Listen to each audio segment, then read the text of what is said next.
And now, right to your hosts of Down the Garden Path, Joanne Shaw and Matthew Dressing.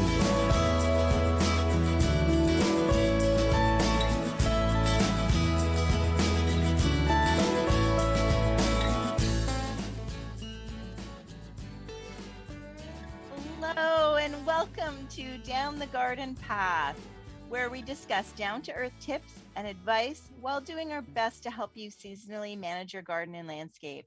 I'm Joanne Shaw, owner of Down to Earth Landscape Design, and with me is my co-host Matthew Dressing. Hello, Matthew. Hello, Joanne, and good evening, everyone, and thank you for joining us. I'm Matthew Dressing, owner of Natural Affinity Garden Design. As landscape designers and gardeners, we believe it's important and possible to have great gardens, which are sustainable and low maintenance, and we want to help you make it happen.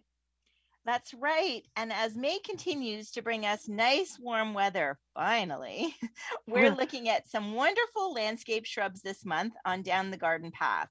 We'll introduce you to a couple of classics and a couple of superstars you might be meeting for the first time. What are you wondering about flowering shrubs in your garden? That sentence made sense. I didn't read that properly. So we are wondering what flowering shrubs that you have in your garden. Do you have a favorite? We'd love for you to tell us by writing us here at instudio101@gmail.com. Do you like my take two, Matt? Was that good? That was good. That was good. So we introduced, but we didn't tell people we were talking about viburnums, which is in a way, it's kind of an old-fashioned shrub, but I feel like they're making a comeback. Don't you think? I agree. Yeah, I think it kind of falls in between those two. It's kind of a classic, but there's some cool new spins and some really great cultivars and varieties out there that maybe not everybody is familiar with or needs to be reintroduced to. So I think that we were thinking at the time that it was just a great, diverse group of shrubs, some different shapes and sizes. It was definitely worth taking a look at all of their amazing characteristics. Absolutely. So, I think there's one for every garden. There really is. Whether you've got a large garden, there's some really large varieties. Whether you've got a smaller garden, I've got a couple in my garden. And I know we've talked about dogwoods before, flowering dogwoods. And I think these are a great accompaniment to those. And often, I think most people will, because they often called the most common one, I think, is often called Snowball, right? Yes. And the snowball shrub, I want a snowball shrub. And because it's something that their mother had, their grandmother had, that was very fragrant. And so as soon as they say it was very fragrant, we know it's not a hydrangea, it is a viburnum. That's right. And often in the garden center, they would pop in and say, "What's that hydrangea blooming right now? It has such a nice fragrance." Well, actually, that's a fragrant snowball viburnum. And they're just over here. So, yeah, so a lot of people also, because they have, there's a group of them with some flat type of flowers, but there's a lot of them with some nice rounded globular flowers as well. So a lot of people think they're almost like a spring blooming hydrangea or something of the like, because they can look very similar but smaller. So yeah, you've probably seen a viburnum thinking it's a different somebody else. Yes, yes, and very common to say snowball. And some of them do have that rounded flower. Some of them have much more of a, what would you call it? More of an open flower. Yeah, almost like a pinwheel or a flat lace cap flower as well. Yes, lace cap, that's the word. Yeah. Yeah. Like you'll see, I'm sure the one that you have, you've got one of the lace cap types, do you not? I do, yeah. I have summer snowflake, and I always forget the name of the one I have that's flowering already. That's one that's the early flowering one. Remember, I put it out into the world before to say, which variety is this? So I'll look it up. It's in my Instagram feed somewhere as to what variety it is, because I've had to have people tell me which one it is. But it's the first blooming. It's light pink. I believe it's a viburnum, unless I'm mistaking myself. But anyway, so there are quite a few, and it's lovely that they're native. A lot of the native ones, not only do they have the flower, but then they get berries, right? So it's a really great versatile shrub. Yes, exactly.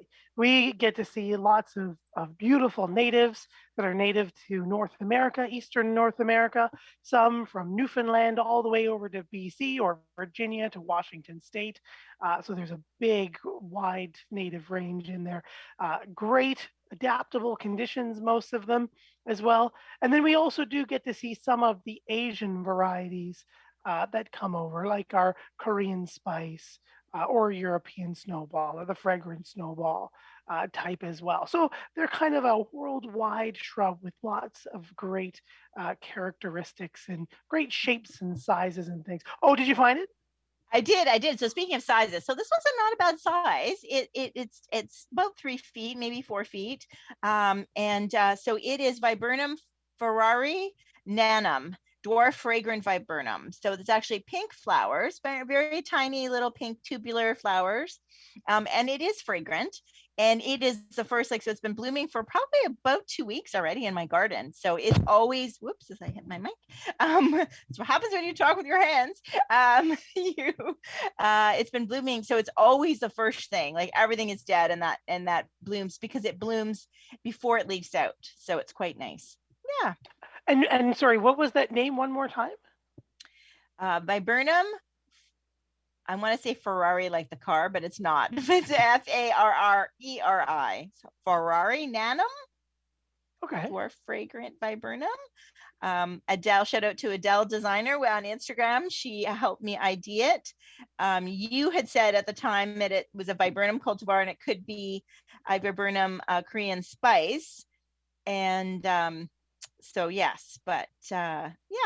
So you're looking away to see who was right. Yeah. But I think when I looked it up, it was that one, the one that she had said. So yeah. So you can look back, anybody who wants to look back at my Instagram feed, you can see a picture of it. So yeah, I mean, I think it's, for me, it's, I kind of planted, was one of the first things I planted, but then I planted things around it. So it kind of is hidden a little bit. So I just see a little peak of it between my weeping white pine and my snowball viburnum. It's kind of there. So yeah. And viburnums, one of the great things about viburnums is that they're one of those groups of shrubs that have that 3 to 4 seasons of interest. We get some wicked fall color, but also there are some that have very nice bark, some nice smooth gray bark, or some colored like golden stems, much like a dogwood or something after they lose their leaves. So they give a little bit of color. What about yours, your dwarf fragrant one? Does it give you what kind of fall color? Does it give you any winter interest in the stems? No winter interest in the stems. It does give me some fall color. It is pretty shaded. And in fact, I think there's 2 in my garden, but one is very much underneath. So it's living, but not thriving and not blooming. The one that is getting a bit more sun that's the one I'm talking about, and it is blooming nicely. And I will see some red in there. It's a shame because it's too big to move. Right. And I should really try and move the little one out a bit. But it's just, that's what happens when you plant everything. And I have to confess, I did plant things a little tighter because I wanted kind of instant, right? I wasn't patient. So it's one, and it's been hard to find because I haven't been able to find it to use it in clients' gardens. So that's something I should really look for more because it really is worth it. I could, especially by the front door, like I think it's a great one that because of how early it blooms and because of how, and fragrance and fall color, I think it would make a really good specimen. And I think mine is, like I said, about 4.5 feet, 4 feet tall. But I think you could easily maintain that if you didn't, or you could let it get taller if you wanted as well. So definitely, look out for that. Did you find the pictures?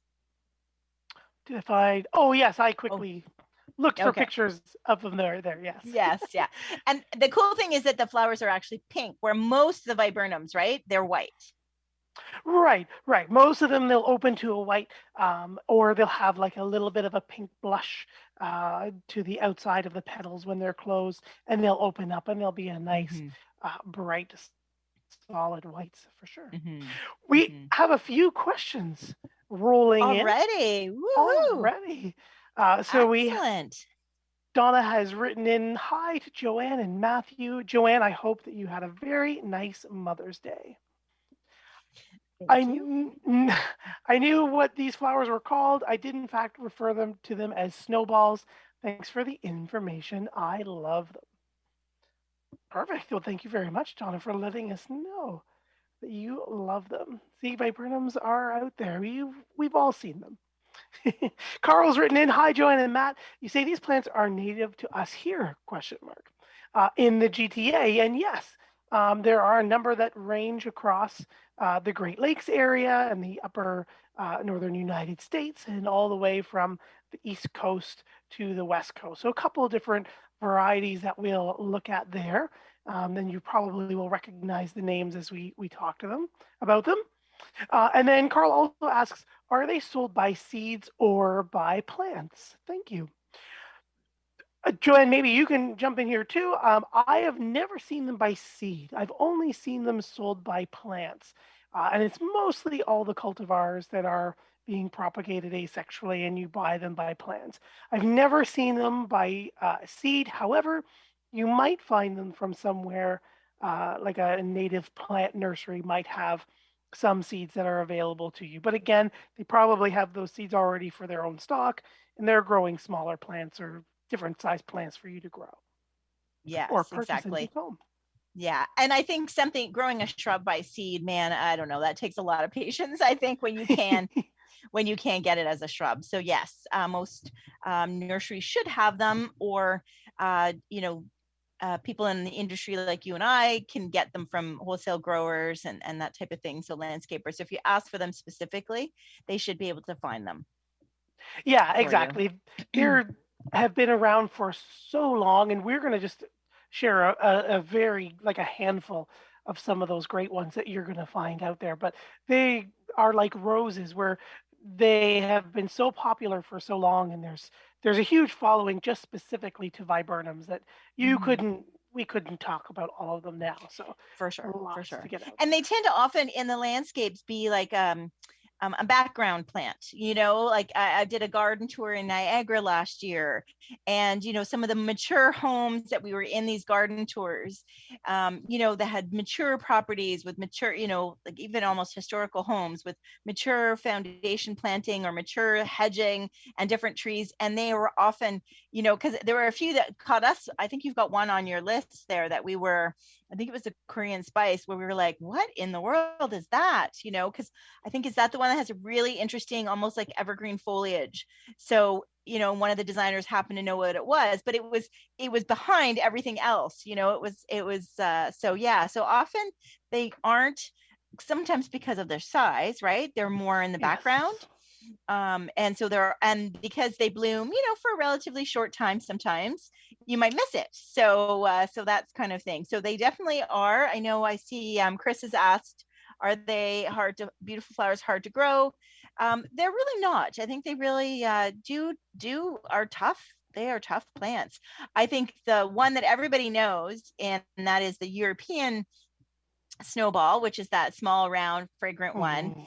Unfortunately, is it what eats it? It's often decimated. The flowers are beautiful, but the foliage, so it is a little bit more susceptible to some really severe insect damage. Do you know the name of the beetle that eats it? Yeah, we get the like viburnum leaf beetle, Okay. and they will come in just like the Japanese beetle. It's the larva that you see, not like the Japanese beetle, because we're going to see the adult, which is the Japanese beetle. But we'll see the larva, and they're the little caterpillars that crawl around, and they will skeletonize all of the leaves. And just decimate the appearance of the plant, turn all Hmm. the leaves to lace before they drop off and then start to Yeah. mature and pupate. So if you've had that, I mean, you can treat for that if you know that you're getting them every single year. Easy to treat. You can use, again, if you're in the States, I'm sure you have harsher chemicals than we do, but we're going to use something like our BTK or something like that where they come in and they'll eat it as they start to emerge and then they'll die. and they'll vanish. But your viburnum will survive. They will generally leaf out again after all Yeah. that damage. They'll lose their leaves and then they'll pop back out again. Yeah. Because that variety was often, when I started designing, often sold as a, like, even a standard, right? An ornamental tree where it was grafted Yes. onto, it was a beautiful tree. But then more and more, when they were just being decimated and totally lace capped, like you said, like, I stopped using them in designs, and Yeah. and so many people say they just love them and they're just so sad that the foliage looks so bad.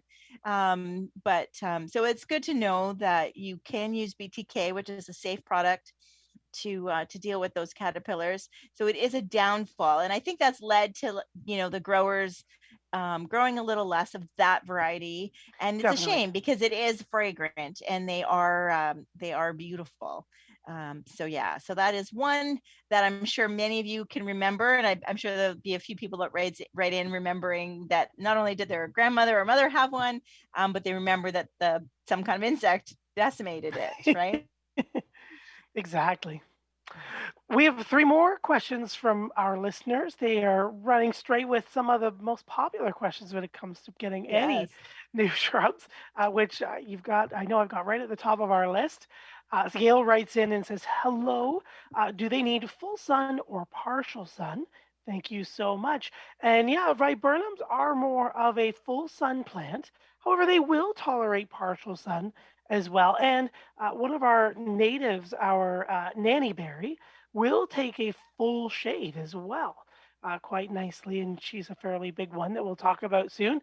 But yeah, they're generally going to be full sun to partial shade or partial sun. Mhm. Yeah. That's right. And Anne has written in and she said, how long do these plants bloom? All summer and into fall. Thank you. Well, that varies, right? Yes. Most of Mhm. them are going to be spring blooming. Like Mhm. Joanne said, she's got her dwarf fragrant one. She's starting right now, right up with the forsythia and the magnolias right at the beginning of the season. Depending on the cultivar, we'll also see some that are going to move into mid-spring or late spring, each lasting a couple or a few weeks, depending on who you've got in your yard. But with the viburnums, one of their other seasons of interest is our summer and into fall, as most of those clusters of flowers will turn into some bright red or blue or black edible berries that will Mhm. give you that long color for the rest of the season. So a shorter bloom period, nothing like our salvias or our hydrangeas and echinaceas where they're going to bloom for a couple months on end, but they are going to be gorgeous and show stopping first thing in the spring. And they're going to reward you with some more color in the fall with their berries and that beautiful different fall color, again, depending That's on, right. on who Yeah. you've got. So, Yeah. Yeah. So some of them, not only do they have berries, but the fall leaves turn red or burgundy. And so that gives you, so it or really is purple. kind of a three season shrub. Do you think they retain, do we know enough? Do they retain some of the berries in the winter to kind of be some, yeah. Yeah, Okay. mostly they'll go into a late fall, early winter. And then, sorry, I think it's the American, the Highbush cranberry, or the American cranberry, what I was going to say, the Viburnum opulus. They will hold theirs longer Mm, into the winter as well. okay. Yeah. So Okay. some winter Yeah. interest, So do we and then want to start talking about the varieties? Well, well, I did talk about the European snowball. That's yeah. So I think who was it here? Just to mention names, Carl, I believe it was. Starting one of the probably the classic ones that we always see, or I often would get asked for in the garden center, was our Nannyberry viburnum, our Viburnum lentago. And it is a North American native, again, all the way through southern Canada, New Brunswick, west to southeastern Saskatchewan, and then the northern parts of the United States around the Great Lake and kind of crossing into the borders. But this is a fairly large native shrub with a medium growth rate. She's going to grow upwards of 10 to 15 feet tall and 8 to 10 feet wide. She's huge. She's a deciduous, multi-stemmed, very upright and spreading in habit, with nice glossy pointed leaves that eventually go a beautiful red to almost like a brick wall red in the fall as well. Like we were touching on earlier about the conditions for all of our viburnums, all of our viburnums, they are all fairly adaptable. They're pretty, not really particular, I guess is what I'm trying to say, about soil or pH. So depending on the soil you've got or the pH, they're going to adapt. It might slow them down a little bit because, again, they're medium growers, but they're fairly adaptable. Again, they're going to like full sun to full shade. Our nannyberries hardy to zone 2. And like most of the viburnums, they're fairly adaptable to moist conditions as well as dry conditions. They do like more of an evenly moist or an average moisture, but a lot of them are also very adaptable that way as well. Flowers, we're going to see creamy white, flat, fluffy, almost fluffy looking, just because of the little flower parts in the middle of the flowers as they open, create a nice fluffy dome in mid-spring. And the nannyberry is going to go turn into clusters of dark blue to like a royal blue, edible, sweet tasting berry. And they're going to appear anywhere from late summer into the early to mid fall. With most viburnums, as far as care, the only thing you really need to do is prune for shape after they bloom. They're spring flowering plants, so the easiest or the best time is going to be right after they bloom, and you can shape, remove any of those limbs. Again, being spring blooming and being one of the shrubs, we don't really want to do anything too much in late winter or even in the late fall. We don't want to cut off any of the blossoms that are going to show up for the spring. So let her do their thing, like our lilacs that we talked about last week, and they will reward you with lots of flowers that'll become berries. And if you don't like the idea of the berries to attract in some of the birds that you might have in your area, you can just prune off all of those flowers as you shape it and use it more for a spring flowering shrub, and that fall color you get later. You'll cut off all those berries that are arriving for any mess or anything like that. Yeah. But they are edible as well, so maybe you don't want to do that. Yeah, so that's probably one of the most common ones that we see even now. And again, even in the garden center, just thinking about the people who ask, it is the older gardeners who know the value and the beautiful fall color and those rich blueberries that show up, that they absolutely love them. And again, it is a very large shrub, again, 10 to 15 feet tall, 10 feet wide-ish, but you can keep them pruned. You can use them as an accent plant in a larger garden. Being a native, it's great for an area that you're naturalizing or to support the local wildlife. The berries aren't harmful to pets or human beings. They are deer-resistant plants as well, the viburnums. And you can use them as a nice hedge. You can keep them to a shape with a little bit of maintenance as well. Okay. And many of the varieties have different, like it's one of those things too, that leaves are different, right? And across some of them. So I'm looking at Viburnum Winton, which and the botanical name is Hilarii, and really interesting, kind of more like skinny leaves. It does say it goes to zone 5, but it does say also that they are more in the United States. So you might be more, so they're saying in Georgia, Kentucky, Oregon area. And that one they often are wider than they are tall. So this is a different one. So it says the height is 8 to 10 feet, but then the width is 8 to 10 as well. Sorry, I make that. And they do have a nice, if the pictures here have got a nice burgundy leaf, but the flower is a little bit more insignificant in this variety. So that is neat. There, it's just the range that goes very far. And then David viburnum, or Viburnum davidii, is zone 7 to 9. So we don't have them here. But again, full sun to partial shade. And these ones are a little lower growing and evergreen to semi-evergreen shrub, valued for their dark glossy leaves. And yes, that turquoise blue fruit.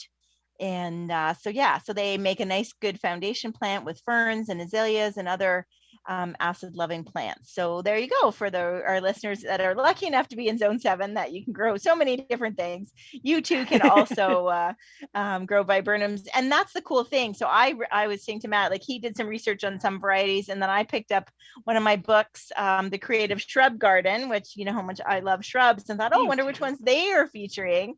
So I thought I'd add a couple as well to, just for it's different sizes, right? The more information you have, the better. And with climate change, things are, zones are kind of blending a little bit. So who knows, we might be able to grow that one. I really like the idea of the low heifer, because we're looking right now for really like a boxwood replacement. So it'd be kind of cool to have, when I look at this, I'm like, ooh, that could be like a nice little low hedge type plant. So yeah. That one into a hedge? Yeah, I know. So Nannyberry, like you said, I think the other one, and you mentioned it briefly there, is the Highbush cranberry, right? And then isn't there a compact Highbush cranberry? And those are, even though we call them cranberry, but they're in the viburnum family, right? Right. So we've just kind of given them that cranberry name as they get those nice, all those beautiful berries.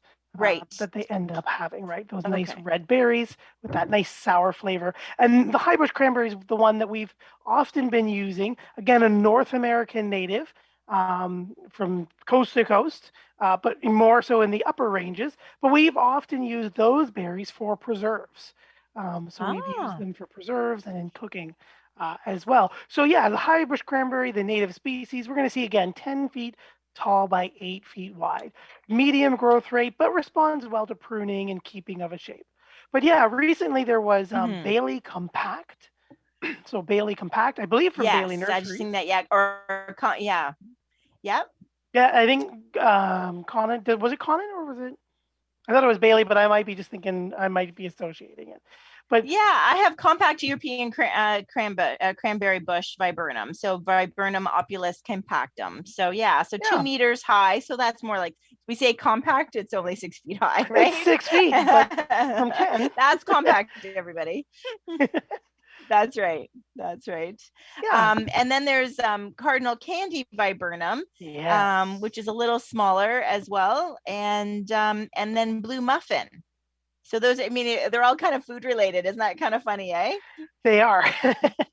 Yeah, blue muffin. I believe it's a viburnum dentatum versus the opulus. But yeah, fantastic, rich blue blackberries again that are edible. Cardinal again, the beautiful, that 5x5, huge abundant clusters of those bright burgundy to fire engine red berries that are again nice and edible and usable for sure. That's right. And that's a Cardinal candy one is also deer resistant. So that's often very popular. And the botanical name as dilatatum.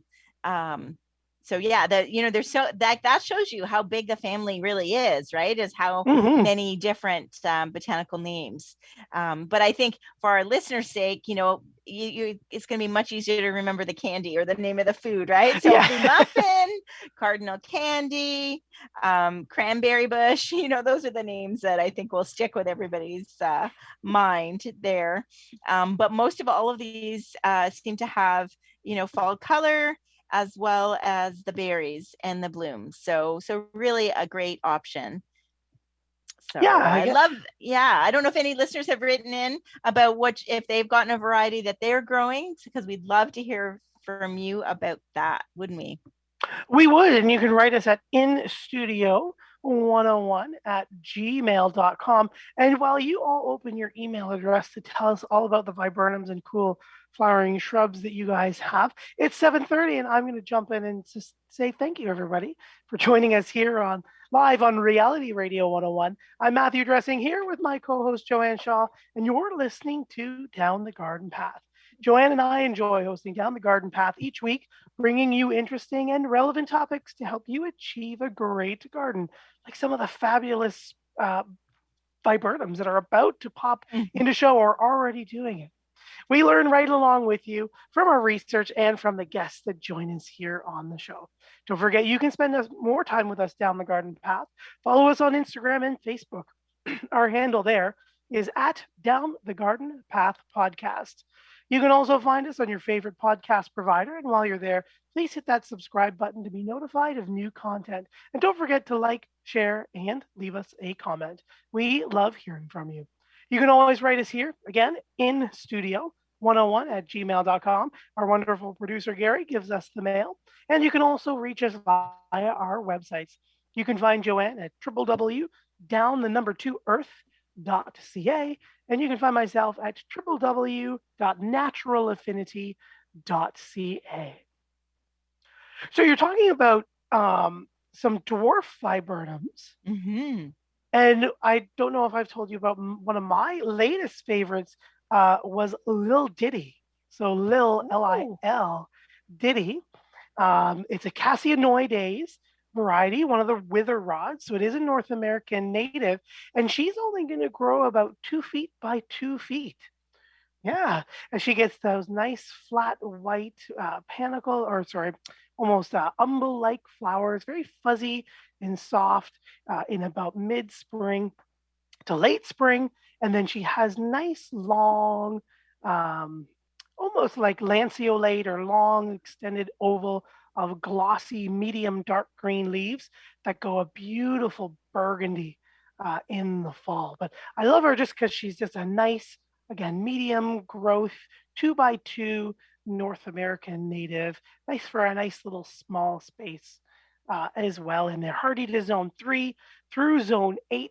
So she does get a little bit further into the south. And then, yeah, just a nice typical kind of leaf. Oh, very interesting. So we can find that at garden centers near us? Yes, yeah. We've had it I've seen them in garden centers for about 2 years now. So just recently introduced to a nice newer dwarf. And like you said, their viburnums are very large shrubs. So things like your Lil Diddy, or your dwarf compactum, or your Ferrari, I name them. You know what I'm talking about? I know. They're hard to find for viburnums because viburnums are very large shrubs. So they're great, or blue muffin, et cetera, et cetera. Yeah, I do notice Gloria's written in the question saying, what color do these shrubs bloom to, and are there multicolor blooms? No, unfortunately, Gloria, mostly they are white. I know my dwarf fragrant one does come in pink, and it goes to like a light blush. But that's probably I think the fruit is colorful, and the fall color can be colorful, but it pretty primarily is a white flowering shrub. And regardless of whether it's the balls or whether it's the wider panicles, kind of lace cap. Yeah, there's always like the little exception to the rule, like the Korean splice, like you said, has that little bit of blush before she opens white. But I think it's Judd, Judd viburnum. It will open to a nice pink, round snowball type viburnum as well. And she's about 5 by 6. Hardy to zone about 5 through 9, and more of a spreading mounding type. And again, with some purple fall color. I'm trying to remember who the other purple fall color was, because it was a very neat purple. But it'll come to me, I'm sure. Yes, yeah. Okay, Dave has written in with a very interesting question. So Dave, Matt and Joanne, do you remember Hostess Snowball cakes? They were white and pink snowballs that look like viburnums with a chocolate bottom and a cream filling. Now I'm hungry. Do you remember those? These flowers always reminded me of them, and I don't. Oh my goodness. I do not, Dave. You're going to have to send me a picture of that packaging. I mean, I'm thinking, I can only think of the chocolate, like cupcake one with like the white icing in the middle, right? Like squiggly down the center. That's the Hostess chocolate cake I can think of. When he says pink, honestly, I remember like it was like there was one that I think there's one. Was it like there was like a flat dome, and then it had like a pink icing sugar on it, or like a pink like. It was like that, but it was like coconut on the top, pink and white. And and it was, and I do remember those. So you do remember? You remember? Yes, them, Gary? yes, I do. Nice. I'm surprised I don't remember the colors. I love Yeah, coconut. me either. It's chocolate, has chocolate in its name. Oh my goodness. So yeah, thank you, Dave. That's interesting. Yeah, because often like on our list of when we have questions and Matt, right, we see it down our list and we don't often get hosted snowball cakes as as a subject line. Yeah. So thank you, Dave, for one, making us hungry, and two, making us reminisce. So thank you. Exactly. That's right. Now I want to definitely talk about summer snowflake if I can, because yes. that is, I mean, I wouldn't say I don't overuse it as much as I overuse my hydrangeas, but it is definitely one that everybody should have in their garden. It is a much more open, kind of lacy flower. It is cool also in its shape. Like it's very horizontal, like the branching. So I try to explain to people, it's not like like some of the other ones are a little round and a little blobby for less. I'm sure you have a scientific term for the blobbiness Globular? of them. Pardon? Globular? Globular, there mounded? You go. The mounded. Whereas I love the shape of the summer snowflake, very horizontal branching, and it really is a bloomer for a long time. So it blooms again. It's not as showy as a hydrangea, but it will bloom. Once it starts blooming, it will continue to bloom. Certainly, the spring bloom is the first flush is predominant, and then it will sporadically keep blooming, right, the rest of the season. Yeah. And then it does have an amazing fall color. So shows up the burning bush as far as I'm concerned. And I just love that branching habit. So I have let my shrub, and you can keep it a shrub if you want to keep it a shrub. You want to keep it to 3 feet, 4 feet, 5 feet, great. I have let mine grow to above 8 feet. Nancy, our designer friend that won't come on the show, but she has one. And hers is probably about 12 feet now at her front door. She's let it get bigger, and she's trimmed off she's kind of turned it into a tree because she's trimmed off the lower branches. Oh, which nice. She says I should do, but I'm too chicken because I love that so I've trimmed off a few little ones, but I still like that it's, multi-stemmed as opposed to a tree. But it is, I do plant it. Sometimes you need to it is a little wider, but you can control that too, I think. Yeah, I agree with you. It's just, as far as the excitement around this shrub, it's beautiful. Like you were saying, multi-stem, very architectural in like the way the horizontal branching goes out, and it gives you that very layered architectural look when there's no leaves on it. But like you said, absolutely beautiful, right from the ground starting, dark green, serrated, pointy foliage, and again, that beautiful red fall color. I've seen it anywhere zones 4 and up. I don't know how heat tolerant is it, but I know, again, just like the other ones, very adaptable to your soil, prune after spring, doesn't like standing water, but does like that average to moist, can adapt fairly well. And like you said, beautiful, those lace cap flowers that flush in the spring. And then they remind me of a Gelia, and just the way that they just keep like bubbling up and all randomly all over the shrub throughout the whole season. And I just love it. And again, like we said, most of them are, again, that early spring to late spring kind of flush, but this is one of those ones that kind of give you a little bit more of that interest through its third season being, or its middle season being that summer for sure. Yeah, I don't really find that it has fruit. I know I'm just reading about it here, and it says red drupe. So I think where the flowers are finished, I think that is that the drupe that gets a little bit of a color to it, but it doesn't get a true berry, for instance. But yeah, so spring fall repeat is what they're saying here. So, and I would say 1.5 meters high to 1.2 meters wide is kind of how they go. But they're definitely 6 by 8. Yeah, for sure. And it's not an expensive shrub. Like for something that can grow into something that I think can really become a specimen, it is a very reasonably, like, under $40 shrub, right? You can spend more and get something bigger. But, I think there's a place, like I said, because I think if you want something like a burning bush that has that fall color, to me, this is like better bang for your buck because you're getting that really interesting shape and you're getting a longer bloom, and then you still get that red foliage. Of course, it does need to get sun, and the more sun, the redder it'll be. But yeah, so I definitely think there is one for everybody in that. That's what I meant when I said there is a viburnum for every garden, and that is one I think you can make very adaptable. Yeah, exactly. There are just so many shapes and sizes and many seasons of interest. And I like that you compare it to the burning bush. Everyone is like, oh, the red of burning bush. And there's so many great shrubs, especially in the viburnums, that just give you an amazing, outperform the red color sometimes of that burning bush, depending on who you have. Just touching back onto your point about price, Frank had written in as well, just, that's the big question. How expensive are they? And yeah, like we were talking about lilacs, depending on the cultivar, is it new like Little Ditty? New on the market, you're probably going to pay a little bit more in the same size, like 2-gallon versus a 2-gallon Nannyberry, right?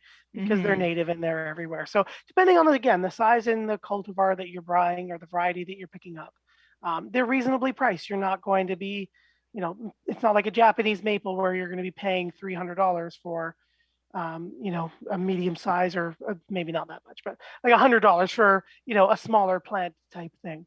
They're pretty reasonably priced. So yeah. Did you mention Viburnum dentatum, Arrowwood? Yeah, that was one of the what you mentioned, blue muffin. Right. Yes. Okay. Right. Which is one of the our dentatums. Yeah. So again, another North American native, more Eastern North America, from far north in Canada to down to Florida. Yeah. Likes those wet streams and moist wooded areas. Yeah. And another big Zone 3, so that's great for a northern, so that's a tough hardy shrub, so anybody that's listening in from, lower zones, then that's something good to know for sure.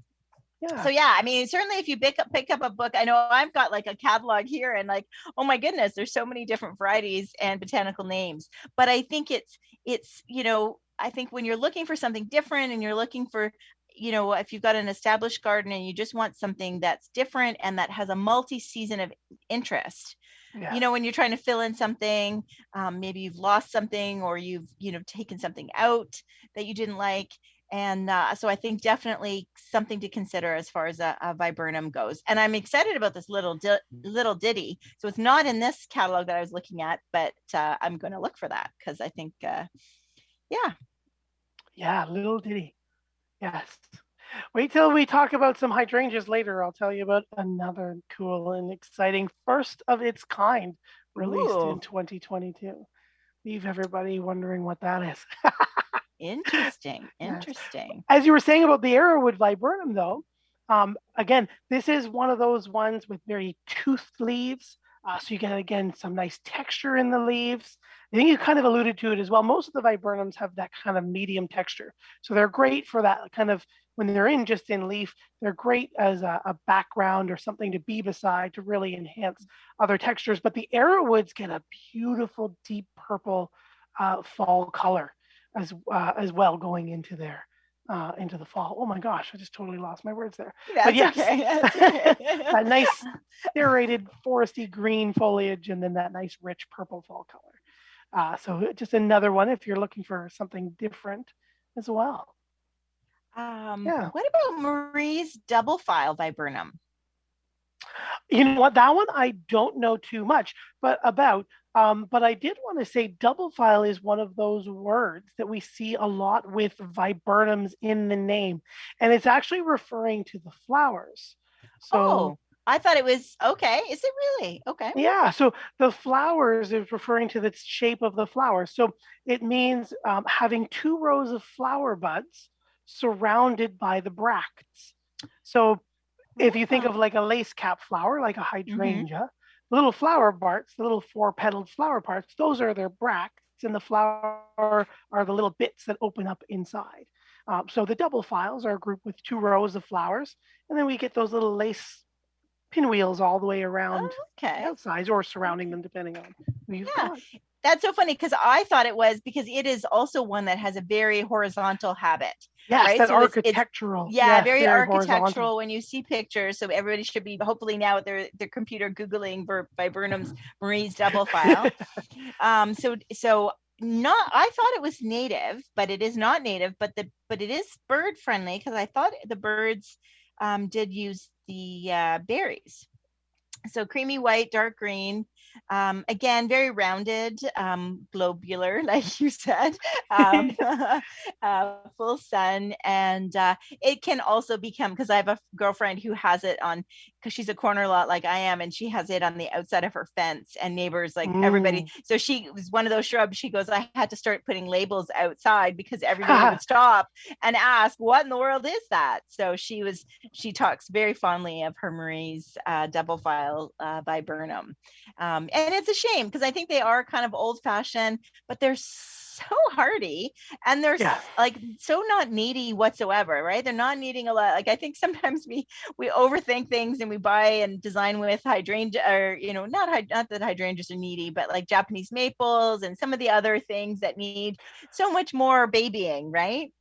They need a lot more babying, and then as well as they have, like you said, like the hydrangeas, the Japanese maple, they've got that one thing like the hydrangea blossoms, or that very, that beautiful burgundy leaf that's all the time. So I think people have lost the magic when it comes to the shrubs of, watching them appear in the spring, and then, coming into doing some berries and just enjoying the beautiful like architecture or the texture of the leaves and the shrubs and how they play with everything else around it, and then releasing itself to the finality of the season with a blaze of fall color and show. I think everyone just kind of wants to look at it all the time, kind of static, and then you lose the magic of the growth and the transformation.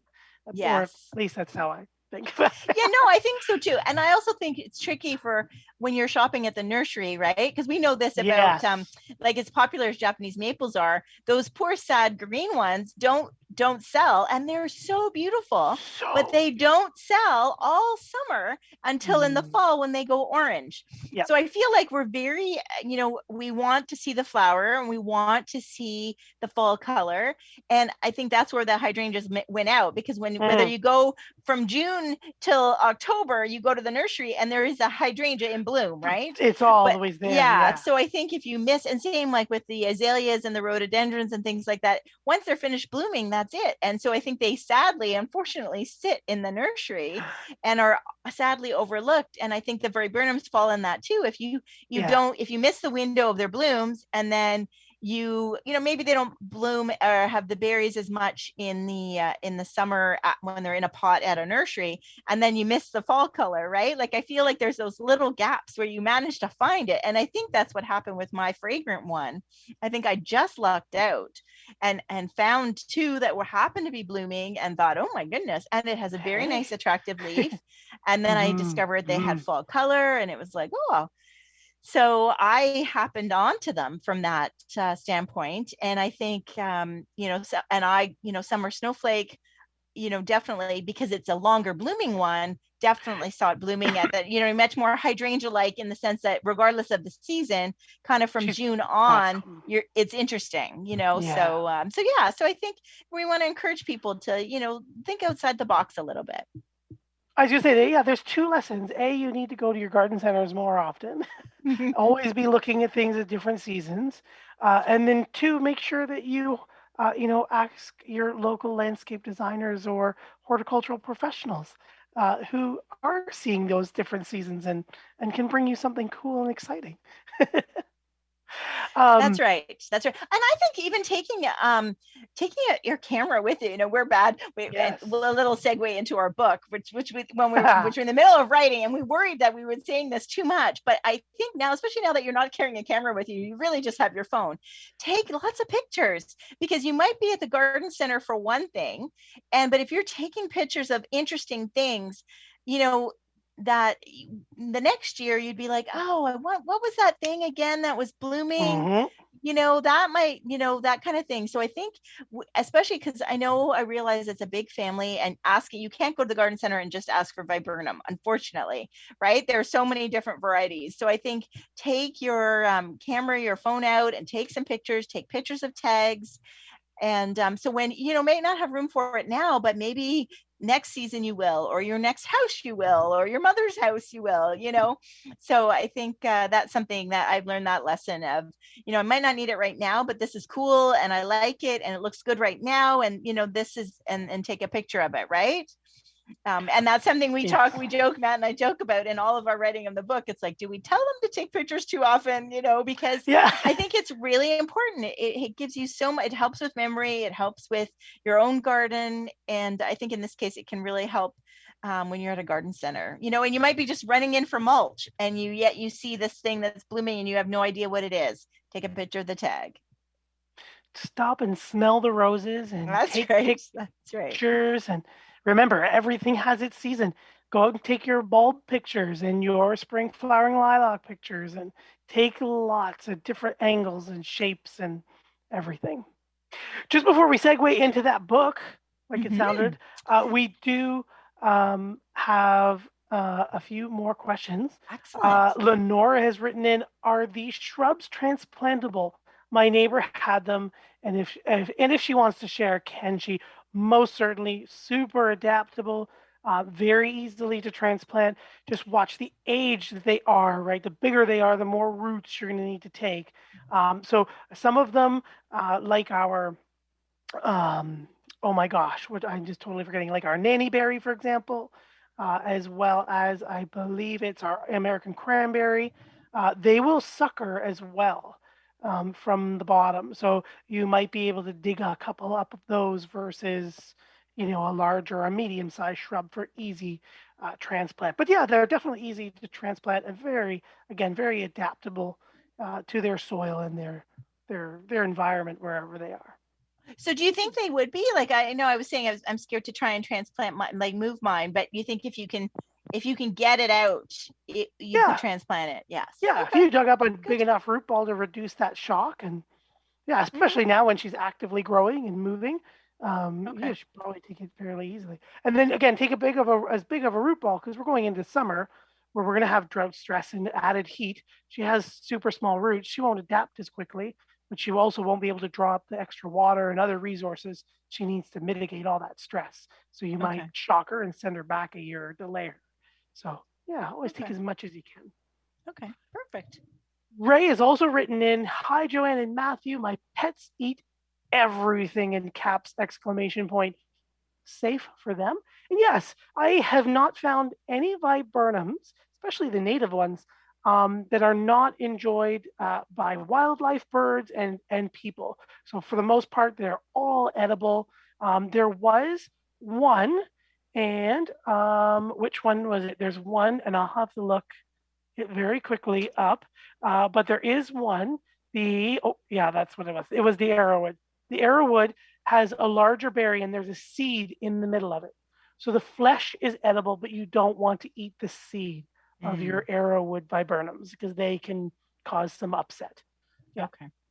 And I usually find that the seeds, when they say that, those seeds usually taste so bad that most, and often if you see that birds don't even eat it, then that means like that they just taste so bad. So I think anything that tries to eat them is just going to spit them out, Yeah.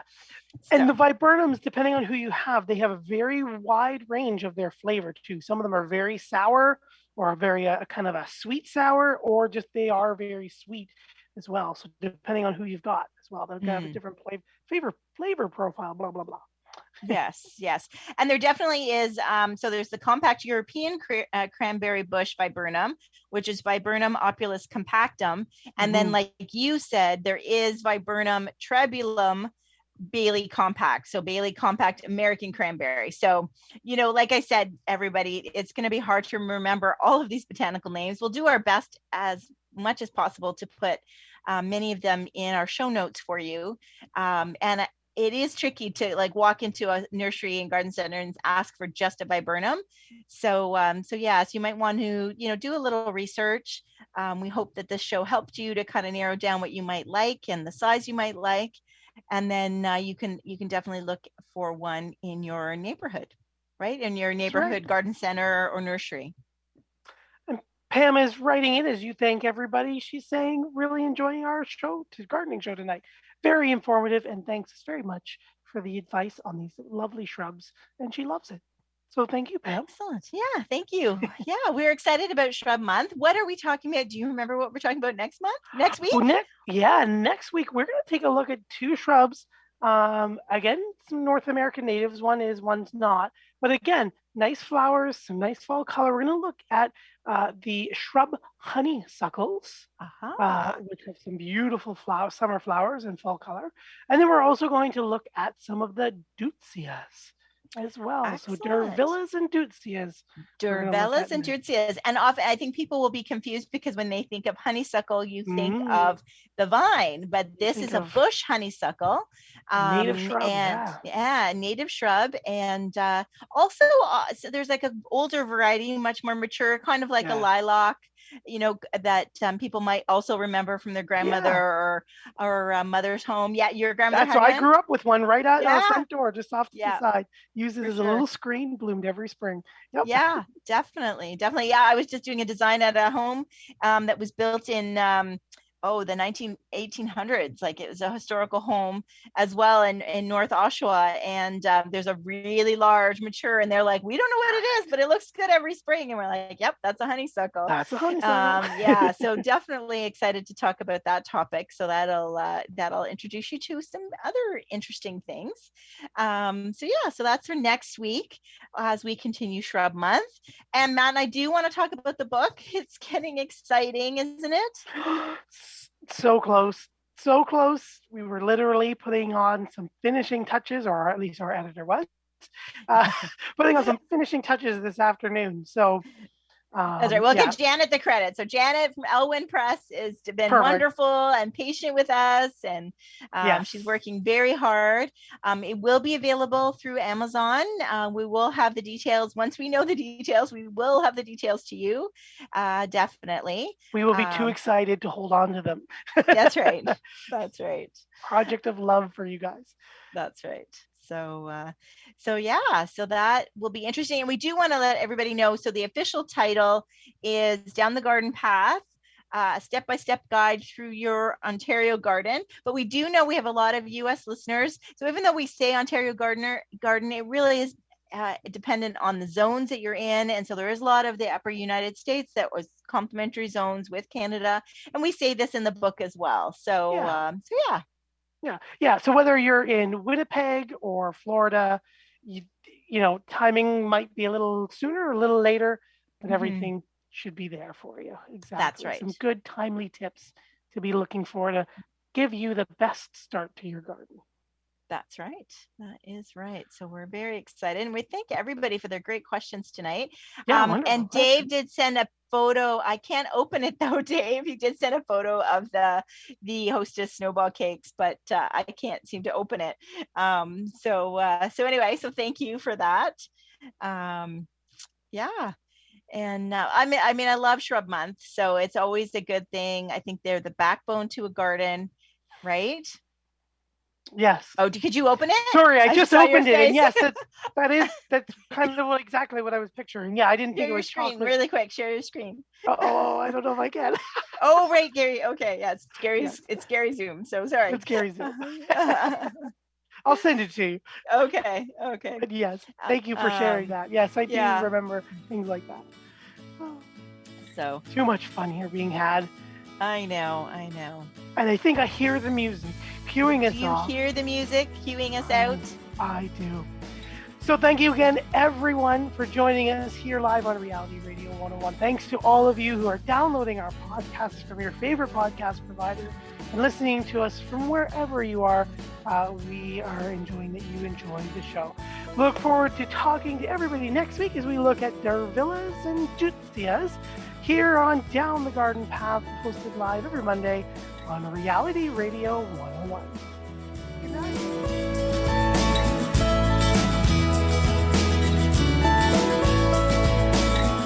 thank you for listening to Down the Garden Path with your host, Joanne Shaw and Matthew Dressing, right here on Reality Radio 101.